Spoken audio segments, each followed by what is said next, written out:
Hi, everyone. Welcome back to our Happy Empowerment Hour on exclusives on X Level. I am so excited to be with you today because we have a very dear friend, truly one of the besties in my circle that I've had the pleasure of meeting, and I love him so much. I will tell you this. Kyle is a guy that surprises you every time because you never know what's the next thing that he's up to, which is fabulous. He is really making a difference in the world through making sure our voices are heard in elections, in voting. What's interesting is we actually both met at Neiman Marcus. And the reason I have so many Tom Ford lipsticks is because this man would always show me a new one. And literally, I wore my James for you today, was like another thing I that's like, love James. don't you love James? I I love mean, James. we were introduced through Tom Ford, which is always the best thing ever. But it's interesting. We met and there was always a connection because there's such substance that you always had to yourself. And if you do not mind, I'm also going to share that I'm very fortunate that you have two madrinas, actually kind of three, that it was Eva Longoria's birthday and Henry, your husband now, needed somebody to go help and do Melanie Griffith's makeup. And I was like, oh, I know who I'm going to send, this amazing, fabulous, dapper guy. And next thing I know, two of my dear friends are dating and now married. So I'm not going to say I'm a complete Cupid, but I did help in this. So it's I really think fun. I would call you a complete Cupid. Yay. And And go ahead. one other thing that we should mention is our sister Chihuahuas. Yes, So I have the two older sisters, and Citlali has the two younger sisters. we Um, do. this is Smuchella. And what do you say? Smuchella. And Thurman should be around there somewhere. I will tell you this, Maria Felix and Sofia Loren are in the other room right now because Smoochie is very well behaved. And earlier, my sweet little Sophia was, oh, look at Thurmy. Thurman Oh, Goodbright and I, Smuchella Eloise. I love it. And you know what's so funny? Both sisters both have, names, double names, which I love, like the Maria Felix and Sofia Loren. So, I think that at times, Colin, I'm sure you've run into this as well, that when we love fashion, we love all these things, people sometimes think that we are not into politics or we're not into things. And you, oh my gosh, my friend, you've surpassed so much and you're really bringing great issues to the forefront. Tell me, was this always something that was inside of you, or what inspired you to get so involved in politics? So I always loved politics. My involvement prior to meeting Henry, who was at the time the finance chairman of the Democratic National Committee. Um, Mhm. Prior to meeting Henry, I would volunteer. I would like door knock. I would do phone banking. Right. Just kind of the normal everyday things that someone who wants to engage in politics at a local level has access to do. Right. Um, After the 20 or during the 2016 election, I started to become very involved because I just saw what the stakes were. And Yeah. obviously, we're living through those stakes now, and it's Yeah. just not been pretty. So I began my journey kind of bundling money uh, Uh-huh. politically during the 2016 election. I worked on various congressional races and obviously very heavily on Hillary's campaign. Right. But uh, when we lost in 2016, I decided to Uh-huh. go back to school and finally finish my undergraduate degree. I Yes. had always wanted to get a liberal arts degree. Mhm. Um, I didn't want to major in poli sci because that's what I do every day. So I wanted Right. to mix it up a little bit. And I'm so glad I did because sociology has truly become my biggest passion. Wow. And sociology is so important because it teaches us what different social classes, different ethnicities, different religions, different cultures, everybody, we all have such crazily varied experiences. Right. And those stories need to be told. And those people need to be represented, especially in all levels of government. So that's how the intersection of sociology and politics was so important to me Yeah. because I'm seeing we have this percentage of Latinos in San Antonio. How Right. many are elected officials? we have to adjust the proportional ratio so everybody's interests in all those levels of government are being represented. One thing that people don't realize about local politics is it actually affects your day-to-day life. State and local politics has a much greater impact on your day-to-day life than federal national politics do. So we're talking about, we've seen it in San Antonio, non-discrimination ordinances against LGBTQ people. You saw the bathroom bill that, thank God, did not pass in Texas, that was discriminatory against trans people. So local and state politics actually affect our day-to-day lives to a much greater degree than federal politics. Which is interesting that you say that, because sometimes local elections are the ones with the lowest voter turnout because they don't have the marketing budgets that other ones do. And I know you've been very active in an organization called the Latino Victory Project as well. And I think that that is a great way. See, she got excited too. She's like, I'm cheering you on. But I think that that's something that I would love for you to touch upon. And then after, I want to do a little follow-up question with you on diversity. So tell us a little bit about the Latino Victory Project. So Latino Victory Project and Latino Victory Fund, there's a 501c3, which is more about voter education. And then there is a political action committee, which is the fund. And what we do is we work to elect, like I was saying earlier, Latinos at all levels of government. So in Texas, that is particularly important this cycle, because the state house of the legislature only needs 9 seats to flip to Democratic control. That means Republicans will no longer have a supermajority in the executive and legislative branches. And it means that we have a say in fixing gerrymandering. For those who don't know, gerrymandering is when district lines are drawn in order to include or exclude targeted demographics. So what these people have been doing the last time the districts were drawn, so for example, they will draw the district to include entire swaths of a Latino population in this area, entire swaths of a Black population in this area. So all of those votes go to that district, and they're not evenly distributed. So it makes voting unfair, and it makes everyone's vote count for less. So with the census being in 2020, we have the opportunity that only comes along once every 10 years to redraw the district Question line. for somebody else that is out there that's maybe afraid of that, because I think in today's day and age, there's been a lot of fear out there of not including. I'm curious, with your background in sociology, that you've been studying everything like that, what would you say to someone that's afraid of you redrawing the lines, or that's afraid of them? I'm just curious, how would you answer that question to them? So the people who are afraid of redrawing those lines are the people who are in power right now, who don't want to lose control. So I would say, I'm going to fund all of your opponents and make sure that you don't stay in office. Well, but I have a question though. Is not the representation of politics to represent everybody, including us that are diverse, but including those that are not diverse? So where does that, because from what I also understand of right now, of what I heard from the viewers, is some are just frustrated with the politics going back and forth between two parties. And so how do we please those that are more in the middle, that are saying, but I just want fairness and these types of aspects? How is that defined with what you're doing in your role? So the key there, and this is the most important thing about democratic politics. When you are elected to a legislature, be it local, state, or federal, you're not representing your own opinions. You're not representing your party. You're representing your constituents.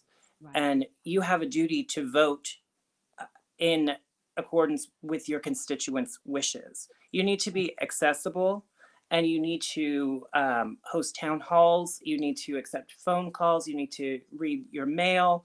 and really find out what are the main concerns of the constituents in your district. And Right. that's what you need to fight for. Right.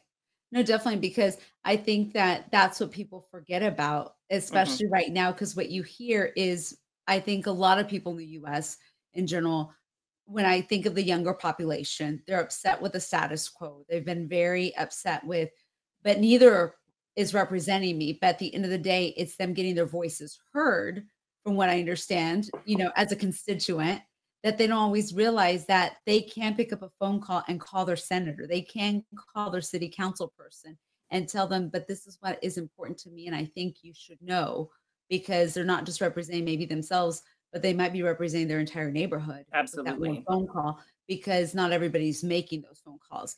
So with all that being said, I'm just curious, how do you feel about, the lobby situation that we have within politics? Because that's also been brought up a lot, of how people feel about that. So how do you feel about it?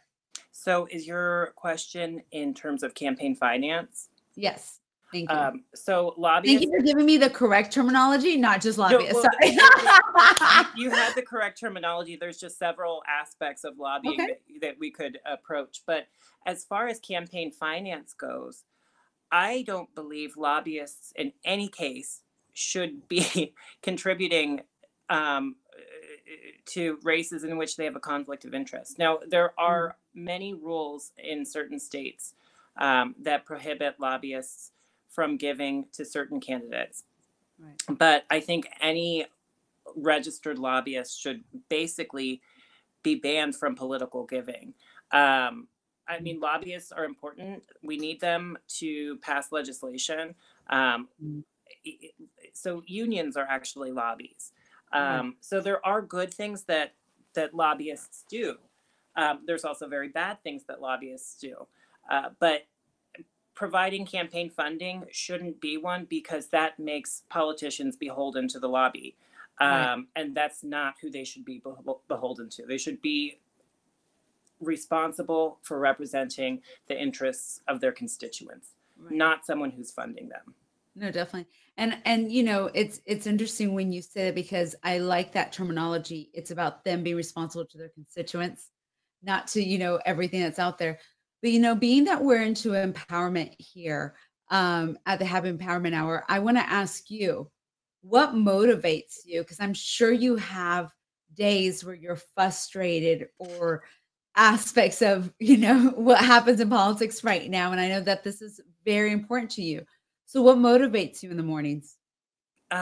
So the most important thing that should motivate all of us, I think, is Mhm. it doesn't even, I mean, it does have to do with sociology, and it does have to do with representation, but climate change is the most imminent problem. And Mm, if we don't turn this ship around in a matter of a very, very short amount of time, right. um, we're not going to have a planet to live on. Right. We simply won't.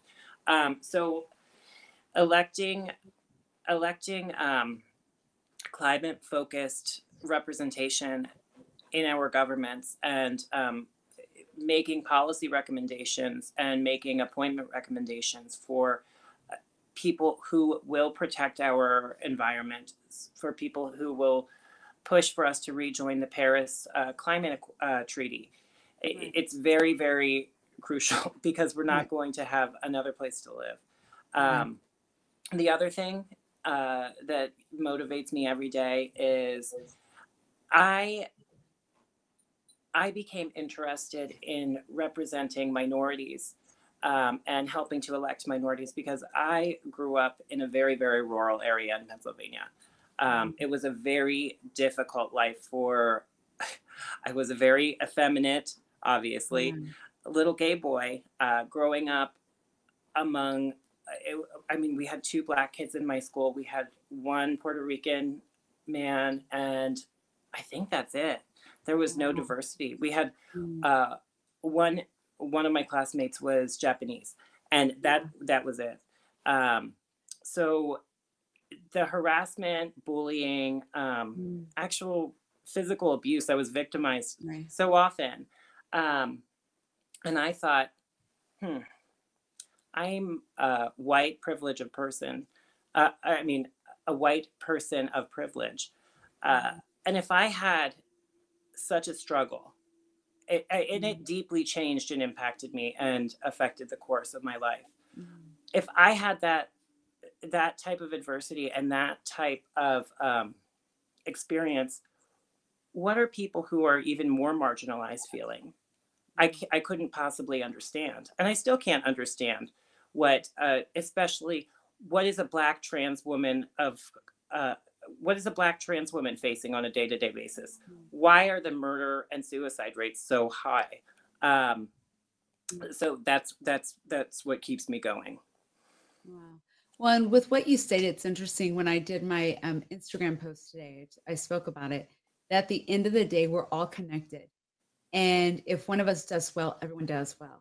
And going back to what we spoke about earlier, when it comes to fear, I think at times change is fearful for people.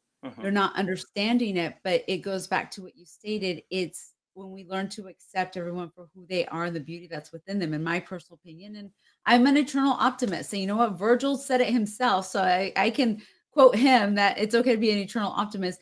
But when you're looking at what's great in that, that's what America was founded on, in my personal, opinion, was this beautiful, diverse country that's given so much to so many. But we're fortunate to have people like yourself and Henry that are so involved to really try to bring that message up to so many, that you are literally, I can attest to that. We try to do a phone call, and at times it might take us 2 weeks to connect just for 5 minutes because we're such good friends to talk about fashion majority of the time to get both of our brains away. But because you're so passionate about what you're doing. And I want to thank you because it takes individuals like yourselves that really bring issues to the forefront for everyone else to have an opportunity, because you really bring a fashionable seat to the table, I will say, but a great seat to the table. Do you think it's important to have diverse friends with diverse opinions, or do you also run in a silo? No, it's absolutely important to get different viewpoints. You can't make an informed decision without weighing the pros and cons of Mhm. every policy. So yes, it's very important to weigh all viewpoints. That's the only way you can make an informed decision. But you also need to fact check. Right. And I will tell you this, and that's one thing I've always respected about our friendship. I've always brought to you, by the way, this person's thinking this with this candidate. And you're like, oh, that's okay. They can think this, but do they know XYZ theory, or do they know these things? And I think that that is a big misconception that people have with people that are strongly involved in politics. They think that they're not willing to listen. And the reality is, I have found with for myself, the majority of people that are involved want to listen because they want to hear your opinion. So they can say, okay, how are your, how did you arrive to that conclusion? Just like what you said right now, I can attest as your friend that you do that often. And you're like, oh, that's interesting. I don't know if they realize this other aspect that is out there. And I think that that is something that is very key, because I will tell you this, I think you're always you're breaking that stereotype that a lot of people don't realize is there politically. And I think that you're actually creating an avenue for others to want to get involved from it, because as you stated, um, if we're not involved, then and we're not bringing ourselves to the table, then we also can't be upset when things are going against us, because at the end of the day, we have our opportunities there in every election cycle to have our voices heard, because that's possibly the most valuable right, in my personal opinion, that you have, is to go to that voting, booth and say, okay, this is how I feel about this. Win or lose, you Hmm. put your energy out there to be heard. And also one thing I want to ask you, and I'm just curious because you know me, and when it comes to this, I think that when you're fact checking, I think your gut and your intuition, if you've taken the moment, will also guide you to that path. But I think sometimes you have to know when to react or when to sit still with it, so we have all the information to be able Hmm. to bring something to the forefront. What would be an empowering message that you would give the audience if there's somebody that's at home struggling at the moment? Take care of yourself, number one.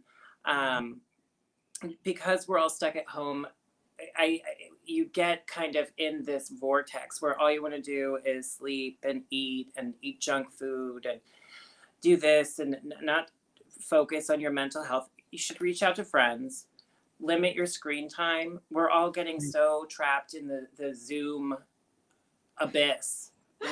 Some days I spend 17 hours on Zoom, and I just have to say to myself, Kyle, we're not doing that last Zoom. We are zoomed out. We're going to zoom away. So you have to take care of yourself. You really have to take care of your mental health.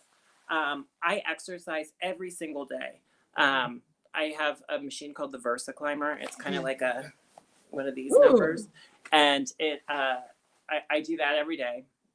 Wow. I was so excited to do this interview because I finally got to dress up. And I think that's important too. Yeah. We have to feel like we look good. So even if you don't have anything to go to, get dressed up a day or two out of the week because it's fun. It makes you feel great. If that's what makes you feel good, then do it. Even I got my hair done for you. I was like, oh yeah, I'm talking to Kyle. I have to get my hair done to make sure it all works with James on my lips. I did decide to premiere. These are a metallic green leather Gucci pant that I saved just for you. So let me see. Them. Those are fabulous. Oh my gosh, I love them. Okay, those are a beautiful green. And I have to tell you, again, it goes back to, I hope that people walk away with a message today of, I love your authentically yourself. And on a last note, what's the one most important thing that you learned in sociology that you think? Okay, so the most important thing that I've learned in sociology, it goes back to just what you were saying. There's two things. The first thing is when you show up to vote, you're showing up for yourself, but you're also showing up for everyone that doesn't have a voice. So particularly in South Texas, where we have so many undocumented, and I call them undocumented Americans, because they pay taxes, they contribute to society, and they are 35 or 37% of our essential workers were undocumented throughout the pandemic. They are Americans. They do deserve to be here. So you're voting for people that don't have a voice. You're voting for children. You're voting for people who won't vote for themselves. You're voting for people who are scared. So you're showing up for yourself, and you're showing up to uplift others and to give them opportunities that maybe you've had and they haven't had the chance to have those opportunities yet. I think that's probably the most important thing. Right. The other thing, I want to go back to kind of bipartisanship and working together. Listen, we can't work. Our government can't work with just one political party. We need Democrats and Republicans to balance each other out, to work together, or else our democracy just doesn't work. So I would really also like to see more cooperation, especially in the Senate, because there's so many bipartisan bills that we actually did work together in Congress to pass, and now they're just sitting there. Right. No, definitely. Well, I will tell you, you are an inspiration to many. And yes, inspiring in those fabulous green pants too. But I have to tell you, thank you, because it's a voice like yours that is making many voices be heard. And I love your caring heart, because your heart is something that is just pure and beautiful. And it's because of that I feel great changes are coming from an empowered perspective. So thank you for empowering those voices that do not have a voice, because it's individuals like you that keep them in the forefront of everybody's minds. And I think that that's vitally important in the times that we're in right now. So thank you, beautiful friend, for being here. I am so, so grateful for you. And everyone else, I hope you've enjoyed today's Happy Empowerment Hour with one of my besties, Kyle Ferari-Munoz, who is a man on a mission to make everyone's voices be heard. And like I always tell you, subscribe, because you never know which fabulous friend of mine you're going to meet next. And they could inspire you to make sure your next day is brighter than yesterday was. Hope you're having a fabulous day. Bye.